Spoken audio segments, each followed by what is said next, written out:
ចាថ្ងៃនេះមកមើលពីវិធីខ្ញុំដុតកូកាជាមួយសាច់មឿនខ្ញុំមាន4កាផ្លូវហើយក៏ខ្ញុំក៏ដុតមឿនហ្នឹងបងណាឥឡូវឆ្អិនរួចរាល់អស់ហើយ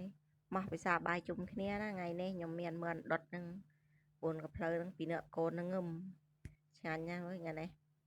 ហើយក៏ទឹកត្រីកោះកងបងអូនអើយជ្រលក់ទឹកត្រីកោះកងឆ្ងាញ់ណាមកញ៉ាំទាំងអស់គ្នាហ៎បងអូននេះរួចរាល់អស់ហើយប៉ិននេះអត់មានលក់ស្ដាយដែរអត់មានលក់បើសិនថាមានលក់វិញនឹងទឹកឆ្ងាញ់ប៉ុណ្ណាទេបងអូនអើយប៉ុន្តែអត់មានលក់ក៏នឹមគ្នាហូបអញ្ចេះហើយព្រោះអីអត់បានទៅទិញខ្ញុំធ្វើអាដុតមើលណាពេលយប់ជ្រៅហើយទៅអត់មានណាលក់អញ្ចឹងទៅក៏យើងហូបប៉ុណ្ណេះហើយប៉ុន្តែប៉ុណ្ណេះក៏ឆ្ងាញ់ដែរណាបងអូននេះឈ្ងុយបើកឡើងឈ្ងុយកូនខ្ញុំថាយ៉ាម៉ែថ្ងៃនេះឆ្ងាញ់ហើយស្នោះកូនដែរមិនសូវជាបានធ្វើម្ហូបអីឆ្ងាញ់ឲ្យវាហូបទេវាធ្វើការឆ្ងាយខ្ញុំក៏ធ្វើការឆ្ងាយពីកូន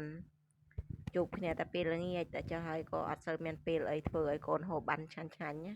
ចឹងហើយថ្ងៃនេះមានម្ហូបឆ្ងាញ់ណាបងអូនអើយមកពិសាទាំងអស់គ្នាក្នុងពេលនេះឯងល្ងាចនេះឯងមកក៏ឆ្ងាញ់ហើយម្ហូបខ្ញុំឥឡូវក៏មានតែប៉ុណ្ណេះឯងណាបងអូនអរគុណច្រើនជំរាបលា